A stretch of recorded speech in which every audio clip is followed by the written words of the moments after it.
اور ابھی آپ کو بتائیں سعودی عرب میں دوران حج 18 پاکستانی حجاج وفات پا گئے ہیں۔ ذرائع وزارت مذہبی امور کے مطابق جاں بحق ہونے والوں میں 8 خواتین بھی شامل ہیں۔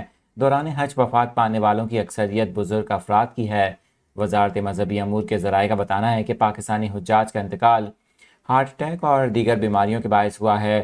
جاں بحق تمام افراد کی میتوں کی تدفین جنت البقیع میں کی گئی ہے۔ اس حوالے سے آپ کو یہ بھی بتائیں کہ گزشتہ سال شدید گرمی کے باعث 35 پاکستانی عازمین حج کا انتقال ہوا تھا۔ اس سال حج کے دوران 18 پاکستانی حجاج کے وفات پائے جانے کی تصدیق کی گئی ہے۔ ذرائع وزارت مذہبی امور کے مطابق جاں بحق ہونے والے تمام افراد میں 8 خواتین بھی شامل ہیں، جبکہ ان تمام افراد کی عمریں زائد بتائی جاتی ہیں۔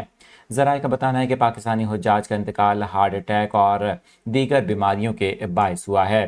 سعودی عرب میں حج کے دوران اس سال 18 پاکستانی حجاج وفات پا گئے ہیں۔